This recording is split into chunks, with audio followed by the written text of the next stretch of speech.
Good afternoon and welcome to this Corney and Lind webinar. My name is Joe Swin. I'm in the business development team here at Corney and Lind. And before we get into today's presentation, I'm just going to go through some quick bits of housekeeping. So first up, a recording of this webinar is being made, so that will be available on our website. If you check back early next week, you can find a copy. So if you have to run away for any reason today, or if there's somebody you know who couldn't make it, you can always get them to go to the website next week. So lots to look forward to there. Now, a couple of notes. You'll see in the bottom left-hand side of your screen is a chat box. Now, there's going to be a space for questions at the end, but if you have any questions, do add them into the chat. Everybody will be able to see your questions. So, yeah, just be aware of that, and we'll get to those questions at the end of the presentation. Today's webinar is entitled Spiritual Appointees, and it's being presented by Michael Burgess, who's a senior lawyer here at Corney and Lind. And I'm going to hand over to Mike now. Wonderful. Thank you very much, Joe. So, as Joe has introduced, yes, we are talking about spiritual appointees today. We've got who are we? I hope you guys know who we are. We're Corney and Lind Lawyers. We're a mid-sized firm based in Brisbane, about 18 lawyers and 30 staff in total. Look, we've got a wide range of focus areas. They're all listed there. Feel free to get in contact with us if you've got any other questions following today's webinar, and we'll be of assistance in any way we can. So what we're going to be focusing on today is what is a spiritual appointment, the difference between a spiritual appointee and an employee. Have a look at a few case studies. I've picked out 6 for today, and then wrap it up with some practical application that you guys can take forward with your individual churches or organisations. And then if you've got any questions, I'll endeavour to answer those this afternoon, well, at the end of today's webinar. The director of our firm, Alistair McPherson, may also be present for those questions as well. If not, we'll be in contact if you've got any outstanding questions that we weren't able to answer today. So let's have a look at what is a spiritual appointment. Often, churches will appoint a pastor or a missionary within their congregation, but very quickly the question arises as how the church should classify this appointment. Given the nature of the appointment doesn't strictly fall into an employer-employee relationship in its general sense. First example is that the primary duty of the missionary or the pastor is towards God, whereas the employee's duty is towards the employer primarily.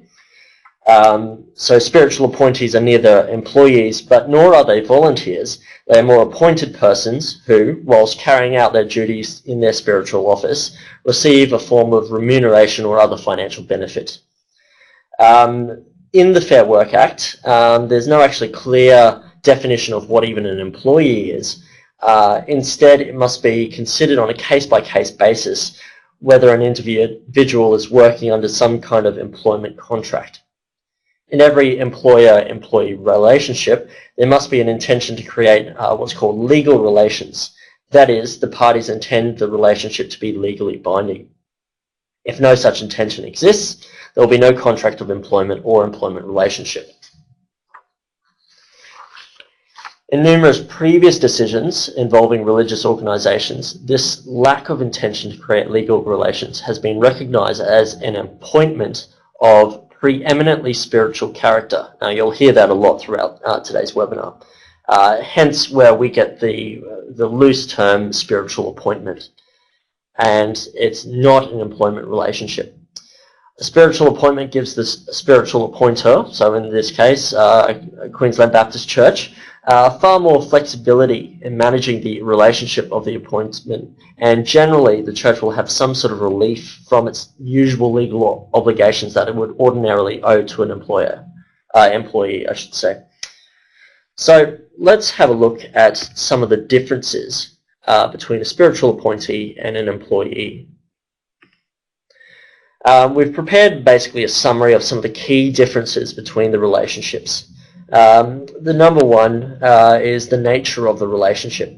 As we've touched on before, it's spiritual in nature. The appointee owes their duty principally to God, and there's no intent to enter into any legal relationship. Whilst with an employee, it's a legal relationship and they owe their duty principally to their employer.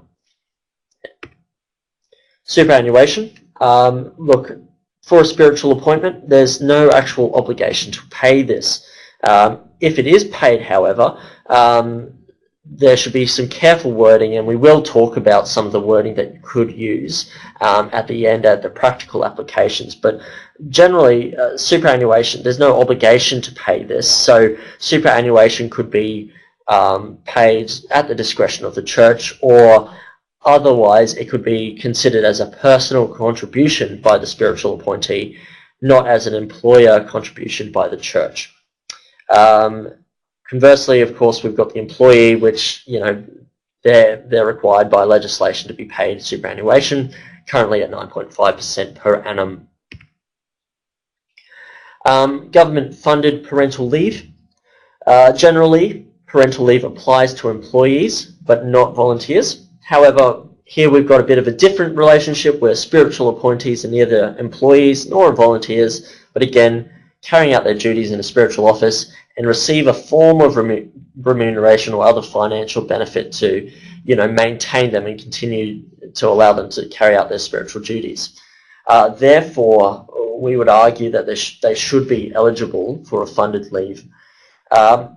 Spiritual appointees in that circumstance should be seeking this under Commonwealth legislation and do their applications to the government for payment of this leave on their own, rather than the church on behalf of the spiritual appointee. And of course, employees are generally eligible to that.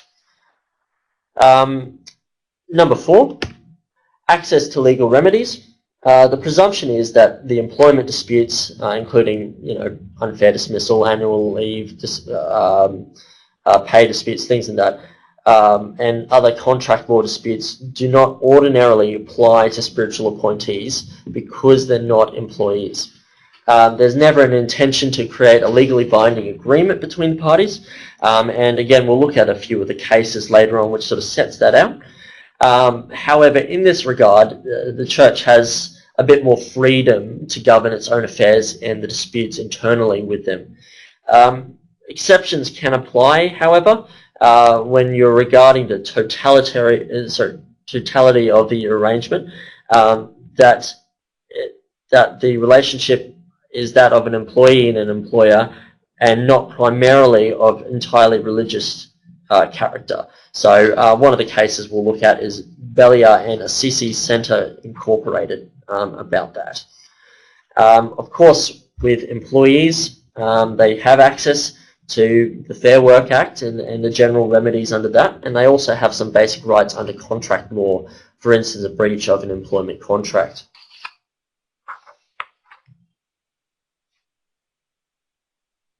The next one is minimum standards.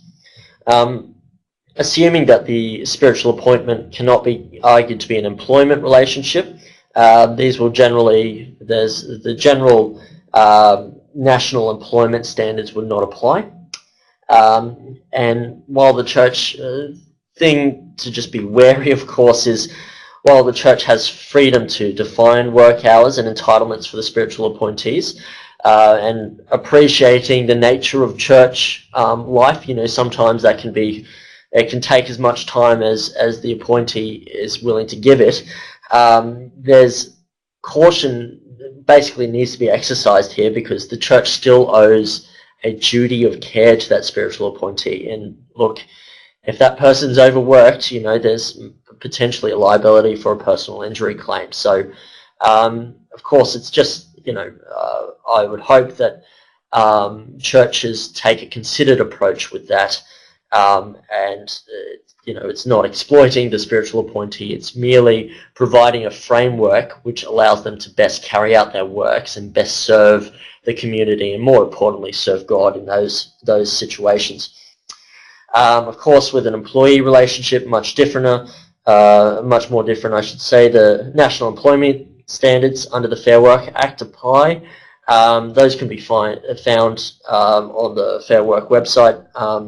Some of these conditions include maximum hours, for instance, which is 38 hours plus reasonable additional hours, requests for flexible working arrangement, leave entitlements, minimum wage, redundancy, notice of notice of termination, etc., etc.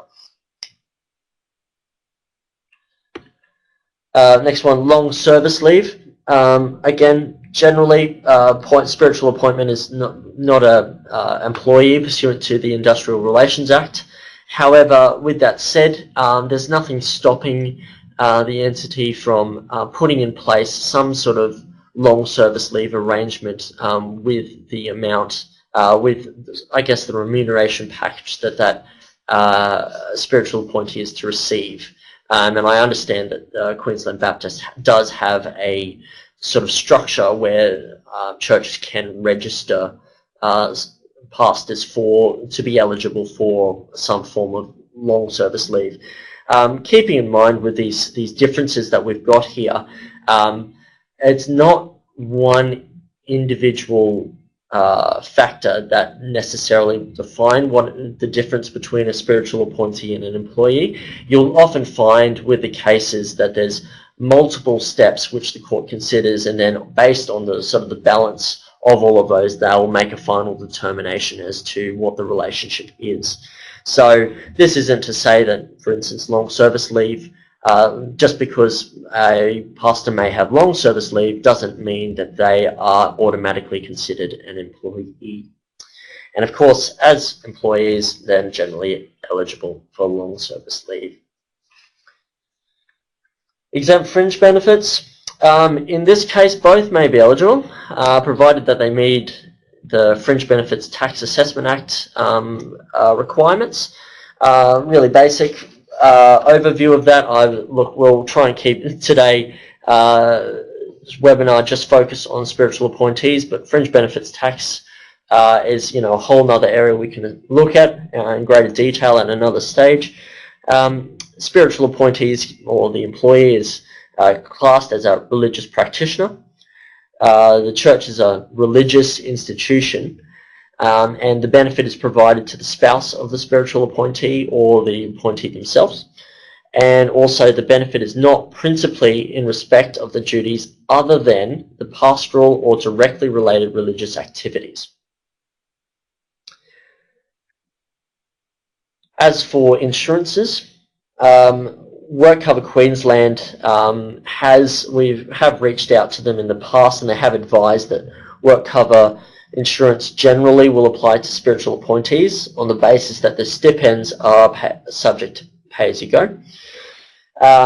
However, in relation to maybe other insurances, insurers should be contacted to ensure that a church pastor is covered by their relevant insurance policies, given that they're not strictly an employee.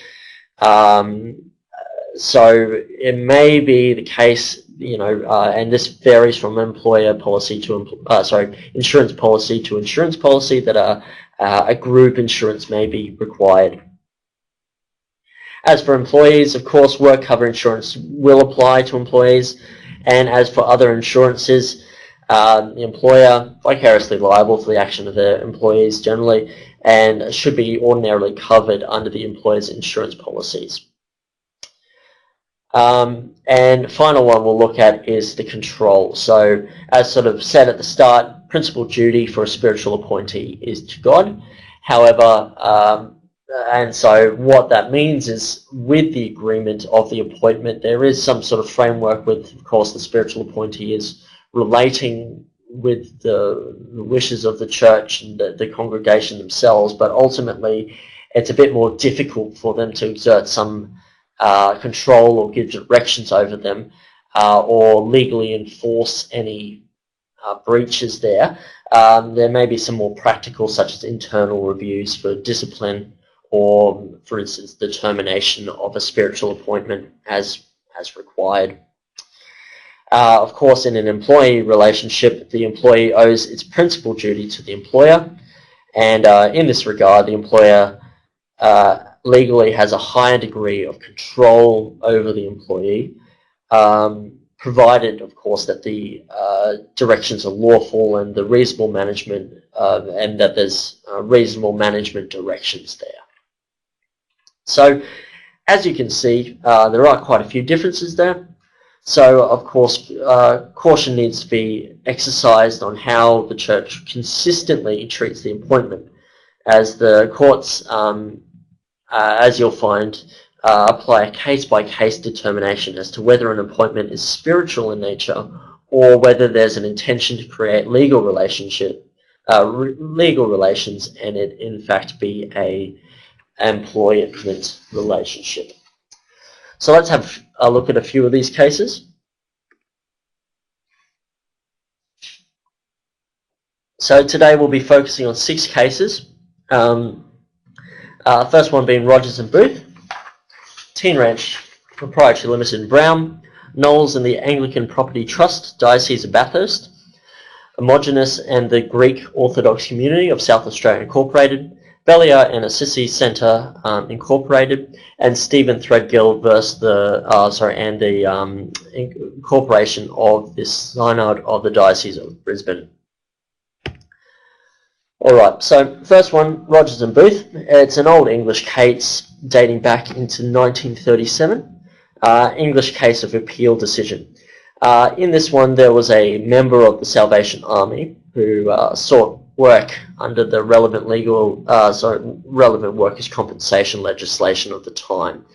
Now, in order to succeed, he would have needed to be found to be an employee under the common law. Now, under the Salvation Army's orders and regulation, leadership and obedience to orders was a significant feature of the service of the officers, but the key thing was that there was no salary or allowance that was actually guaranteed to the officers. The presiding judge at the time, Sir Wilfred Green, his title was the Master of the Rolls, commented that the office worker worked from love to God and souls, whether he received little or much. He found that the army did not profess to pay its officers an amount equal to the value of their work, but rather to supply them sufficient for their actual needs, given that they had devoted themselves to a full-time salvation service, which prevented them from otherwise earning a livelihood. This was found to be quite insufficient to change the relationship, nor did it mean that these payments were made on a form of contractual basis for services rendered. It was found it was a maintenance payment to enable them to carry out the work that they have undertaken. Significantly, Sir Wilfred Green stated that it is a relationship preeminently of spiritual character. They are united together for the performance of spiritual work, and in order to carry out efficiently the ends that they have in view, they submit to a very strict discipline and a very strict command. On the face of that, it appears to me that the necessary contractual element which is required before a contract of service can be found entirely absent. The parties, when they enter into the relationship of that kind, are not intending to confer upon one another's rights and obligations, which are capable of enforcement in a court of law. Thus, it was found that there was no employment relationship that existed. Next one is Teen Ranch Proprietary Limited and Brown.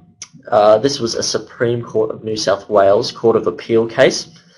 In this case, a worker was found not to be an employee of a Christian camping association, and the issue again arose as to whether there was a contract that existed. The worker did not receive wages, however was given accommodation, meals, and the use of facilities. Now, this attendance was always voluntary. There was no obligation for him to attend at any particular time at all. However, he was expected to observe certain rules whilst at the camp, such as, for example, not leaving without permission and informing people of his whereabouts. The trial judge at the time described these benefits as rewards, but noted that there was no evidence of their value. She said that the altruism was a subjective motive for the arrangements between the ranch and the volunteer, but that once he had committed himself to attend, he felt morally obliged to do so. The volunteer said that when he worked at the camp, he saw his work at the camp as being part of the involvement with the Christian youth, and that his intention had been to do something of a practical Christian nature. Justice Handley, the Justice of the Appeal, noted that the arrangement between these parties did not evince some clear positive intention, clear positive indication that the legal relations were contemplated. In fact, the contrary was the case. Moreover, in my opinion, the provision of free board and lodging and free use of camp facilities was not in any sense the consideration of a bargain under which the volunteer agreed to provide his services. He did not work for the ranch in order to earn these benefits. They were no more a price of a bargain than similar benefits received by members of a religious order resident in a monastery or nunnery. In my opinion, the evidence makes it very clear that the volunteer's work was not done in consideration of or in return for in order to earn these benefits. The one has never intended to be and was never seen to be the price or quid pro quo for the other, for the one another. So therefore, in summary, the Court of Appeal found there was no contract that existed between the volunteer and the camp, as the parties had not intended to enter into any legal relations. There's no contract between the parties, and the worker had not worked in order to receive the benefits provided.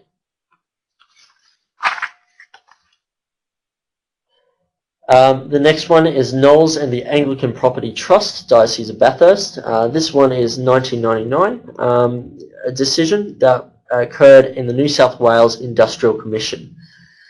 It was regarding whether a prison chaplain was an employee of an Anglican church and was able to seek relief for unfair dismissal. The chaplain argued that there was an employment contract on the basis that he had received a stipend, accommodation, vehicle allowance, and also superannuation contributions. He had also relied on several written letters exchanged nearing at the end of his service, which referred to his relationship with the church as employment-based. Now, the respondent, being the diocese, the Anglican Property Trust, submitted that, amongst other points, that the applicant was an ordained priest who serves God and the people committed to his charge, but was not an employee. They submitted that there was there can be no employment without a contract, and that the applicant was not a party to any relevant contract. And due to his ordination, there was no contract simply due to his ordination. The effect of his ordination was that he was called to an ecclesiastical office recognised as part of the sacred ministry of the Constitution of the Anglican Church of Australia, and the Constitution itself has no contractual effect. There was features of the ordination which was inconsistent with a contract, and excluded any possibility of an intention to create a contractual relationship. His emoluments were provided to maintain him to carry out his work as priestly functions, and were never ever considered as a consideration for the applicant's work. He had failed to, and also importantly, he'd also failed to identify any particular employer, as the Anglican Church Diocese of Bathurst was an entity that was unable to enter into any contract with him. Only the bishop had powers to license him and the authority to exercise control over him. However, the bishop did not pay him, and his authority over the chaplain did not have a contractual foundation. Therefore, the commission, the Industrial Commission, should not have any jurisdiction to hear the matter. And even though he didn't have any remedy under the Industrial Commission, the applicant did have an alternative remedy, which was through the Diocese Domestic Tribunal that he could have gone through. The commissioner at the time found the letters used the words employment in a very loose sense, which was used interchangeably with the word appointment, and was not used in the same industrial sense that you would use employment, I should say. Whilst the commissioner acknowledged that there were elements where the parties were acting on a contractual basis, the materials clearly showed that the relationship was a religious one and a consensual compact which the parties were bound by their shared faith on spiritual and religious ideas, not based on a common law contract. Therefore, it was found that there was no employment contract existing between the chaplain and the Anglican Church.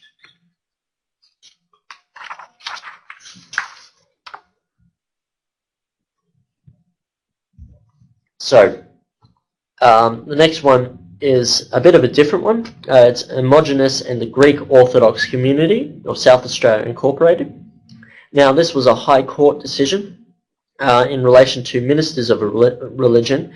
However, it does, in this case, it does actually promote the caution of using certain terminology and a certain conduct where a religious practitioner is not, in fact, just merely a religious practitioner, but maybe could be an employee.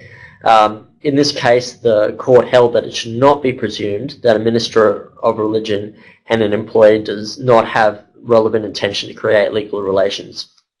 So the facts of the case, Archbishop Hermogenes had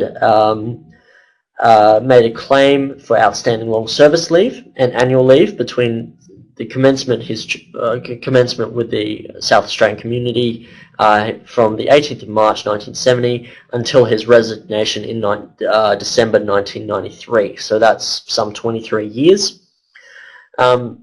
Originally, the Archbishop was actually an Archbishop in America. However, was called by the South Australian Orthodox community there to come over and act as an Archbishop for this community. And in March 1970 was told by two committee members that he would be paid similarly to the priest and would be of one of the respondents' employees. He found out upon his appointment, he was recognized and treated as an employee of the community and was subject to the directions of its officers and administrations. However, had a personal obligation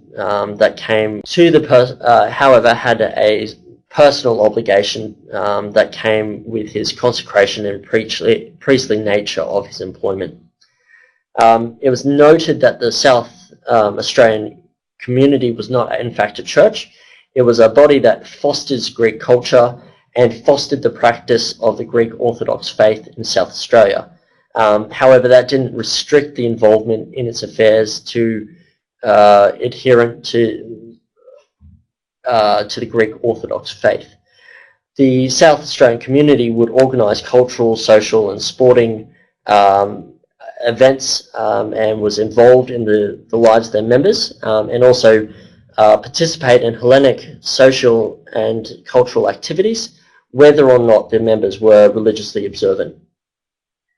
The trial judge in the original Industrial Relations Court of South Australia held the Archbishop was in fact an employee.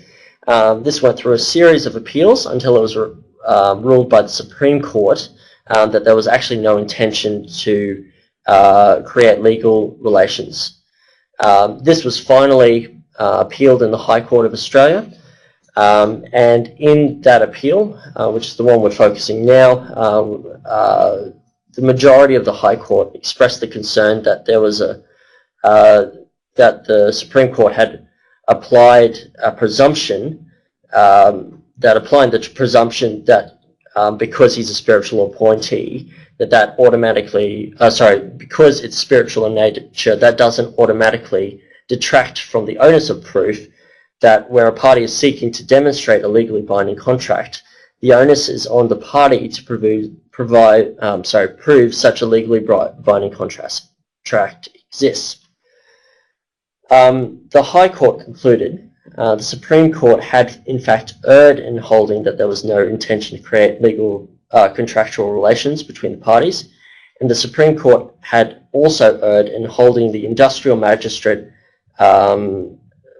to have not considered as a distinct issue whether the parties had intended to enter a legally binding relationship. In determining whether the parties intended to create a legal relation, the court would need to consider the document appointing the person and the surrounding circumstances. The court upheld the original decisions, and it was found in that case that the Archbishop was considered an employee. Justice Kirby at the time also commented, saying that even people of a spiritual vocation normally need stable arrangements for the necessities of life. In a case where such an agreement is approved with an identifiable party and it is breached, the victim of the breach is not beyond the law's protection. Australia is a secular polity. There is no general rule that the spiritual character of the relationship concerned mitigates against a finding that necessary intention to enter into contractual relations has been formed. So, moving on, Belia and the Assisi Care Centre Incorporated. In this decision, it was a Fair Work Australia found that a priest, as named Father Belia, was entitled to bring an unfair dismissal claim after finding he was an employee of the aged care centre he worked at. They considered the previous case homogenous and the Greek Orthodox community, and took into consideration the following factors. One, he was not engaged in providing services purely religious in nature. Rather, he was actually predominantly providing duties of a non-religious or pastoral nature, which could have been performed by persons who were not ordained. Assisi was not a religious organisation, rather it was actually an aged care facility, and he was working under the day-to-day direction and control of Assisi. Worked exclusively for Assisi, and he also received a stipend, motor vehicle and accommodation, and pay-as-you-go tax instalments were deducted by Assisi. It's important to note, Fair Work Australia noted by those points in themselves are no means determinative as to whether he was, but having regards to the totality of the relationship, the Deputy President Hamilton found that Father Belia was an employee of Assisi. And the last case that we'll look at today is Stephen Threadgill and the Corporation of the Synod of the Diocese of Brisbane. In this one, the Fair Work Commission found a reverend was unsuccessful in his unfair dismissal application, as he didn't fall under the definition, well, an employee for the purpose of the Fair Work Act. In support of his application, the Reverend submitted that the church officials used the language of an employment for the purpose of his visa application. His stipend was taxable, his benefits were akin to that of an employee. However, the Commission noted that this doesn't automatically mean that he was an employee, and said that the Reverend Threadgill's role was one within the church proper, primarily or entirely religious in character, as affirmed by the relief sought. His post was under the Archbishop's licence, which, subject to the canons, is discretionary, and his case was materially different to those in respect of Homogeneous and Belia, but cannot be materially distinguished from Knowles, and as a result, he was unsuccessful in his claim there. So, finally, let's have a look at some of the practical applications. We've had a chat today about what were some of the differences, and then had a look at the case law to see how the court will treat those on a case-by-case basis.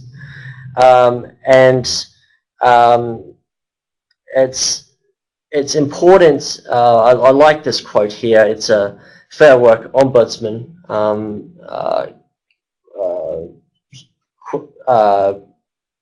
case here, where there was a question as to whether an employee was whether the individual was an employee or a contractor, and they rightly observed here. Oh, sorry, it was a High Court of Australia decision. Basically said, look, parties can't create something that has every feature of a rooster, but call it a duck and insist that everyone else recognise it as a duck. So, key point here is consistency with the church relationship with that appointee. So here are a few practical steps to best ensure that the appointment is consistent with the common law. Number one, careful consideration should be taken when carefully wording the appointment agreement and subsequent policies surrounding that appointment. Examples for this could include expressly stating that the terms of appointment are not construed as a contract of employment or contract for services, that there was no intention for contractual legal relations, that could be relied on a court of law. Avoid using the word employee at all costs. Stating that any salary, stipend, benefits, etc. are expressly put in place for the purposes of maintaining the spiritual appointee as they carry out their spiritual duties, and also for the example of, say, superannuation, you could expressly state that there is no obligation to pay superannuation, as the role of the spiritual appointee is not an employee pursuant to the Superannuation Guarantee Administration Act. So keeping in mind, this isn't to say that superannuation could be paid. It could just be expressly pointed out that this is a personal contribution made by the spiritual appointee rather than the church themselves. The appointing entity should also be a religious body, such as a church or non-for-profit organisation whose primary objects are for the advancement of religion. The High Court in Homogeneous had pointed out, saying the essential spiritual character of the relationship may take on a different character when one of the parties of the arrangement, the putative employer, is not in self a spiritual body, but as Stroughton in Coker, which is another case, said, a school or a duke or an airport authority, or as we add, an incorporated body having the characteristics of the present respondent. To say that a minister of religion serves God and those whom he or she ministers may be right, but this is a description of the minister's spiritual duties. It leaves open the possibility that the minister has been engaged to do this under a contract of employment. So, in short, make sure that the objects are for the advancement of religion for that entity that is engaging the appointee. Number three, ensuring that the duties of the spiritual appointee are primarily spiritual duties of a religious nature. While we can appreciate the lines can very quickly be blurred in churches given the servant-hearted nature of leadership made by pastors, often they will go above and beyond and try and be involved in various aspects of the church outside of your typical Sunday. Caution needs to be exercised that their spiritual duties are their primary duties under the appointment. Again, it's worth mentioning this isn't conclusive evidence. However, you don't want to expose the church or the appointee to any risk where there is a question as to what the nature of the relationship is. If it's going under the watchful scrutiny of the court, you want to make sure that this is pretty consistent here. And number four, a little bit of a shameless plug here, but get legal advice. We know the right lawyers who can help. We are frequently engaged to draft spiritual appointment terms of agreement and also review policies to ensure that they're consistent with this relatively niche area. We can also provide further advice on more complex issues such as exempt fringe benefits and how it applies to employees and spiritual appointees to churches. All of our lawyers here are Christians from multitude of denominations, understand the practical realities of church services or service in churches, and are more than happy to assist. So we'd love to chat with you. Feel free to reach out to any of the lawyers directly if you know them, or otherwise give a call to our business development team here. So That concludes the content for today. If you've got some questions, both myself and Alistair are here to answer those questions for you.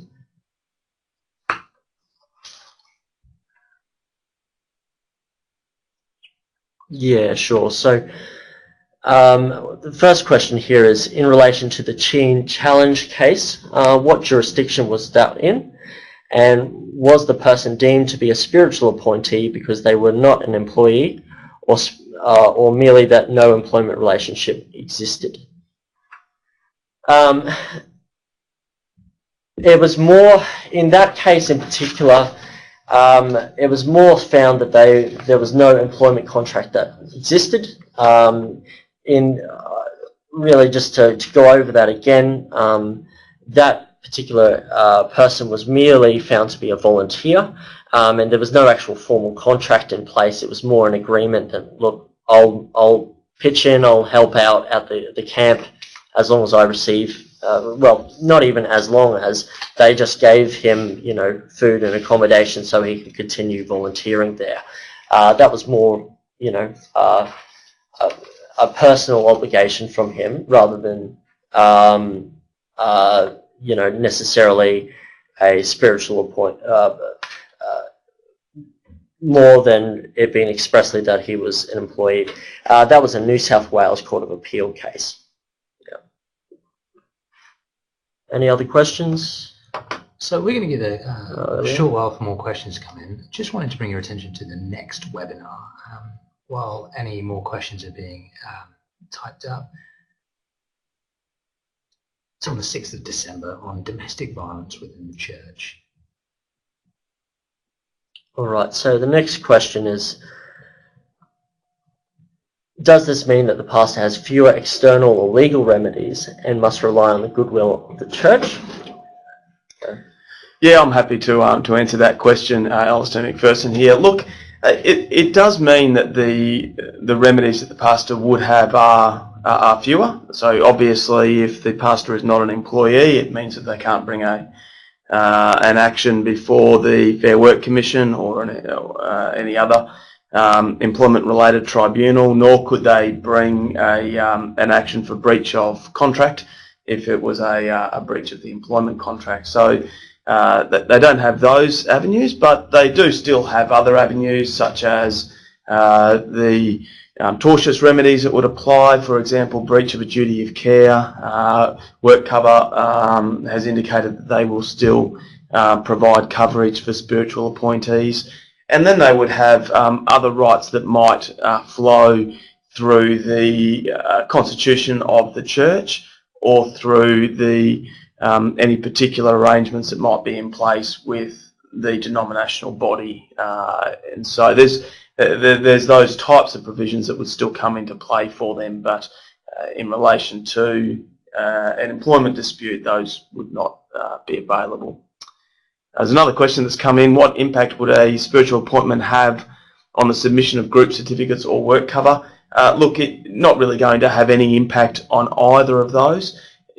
In respect of group certificates, the PAYG principles still apply to spiritual appointees as well as employees by virtue of a specific amendment to the income tax legislation that PAYG includes a Minister of Religion, and we've received express communication from WorkCover that they will cover spiritual appointees within Queensland Baptist churches.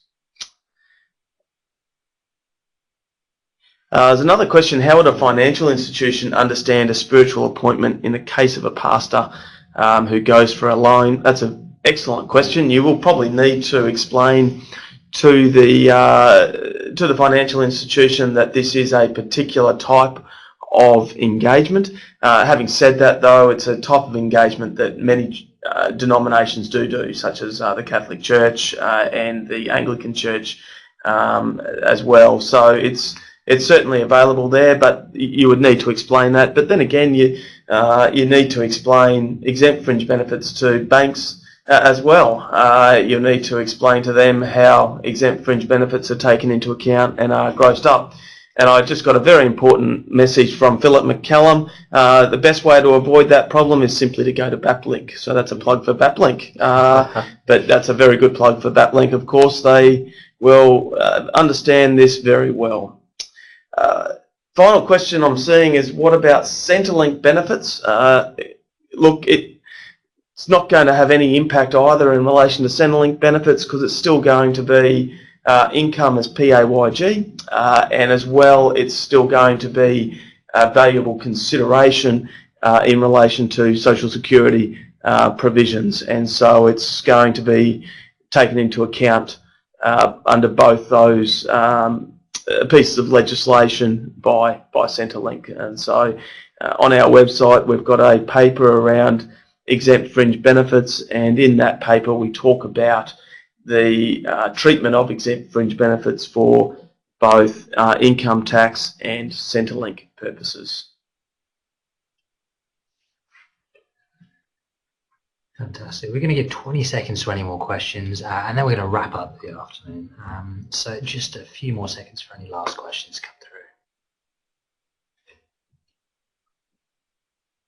I might make one further comment as well. Look, I know this, you know, for those of you who are pastors out there, you might think, well, why on earth would I want to be a spiritual appointee and not an employee? Surely I'm not getting any of the protections I would ordinarily get, and also I'm not getting any of the terms and conditions and benefits that I would ordinarily get. And I certainly appreciate that, but there's an understanding that the role is very much different to an employment role, that you are called first and foremost by God.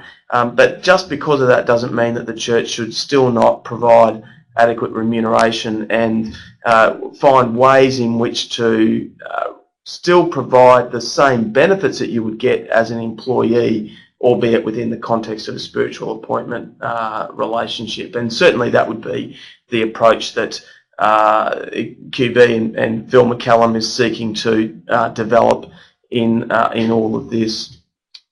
I just have another question come in from another person right now. Would the majority of Queensland Baptist pastors be employees or spiritual appointees before the law? And look, I would answer that question to say it would depend upon the relation, what is being done in your particular church. And I think what's probably being done in most churches is that it's just not being dealt with at all.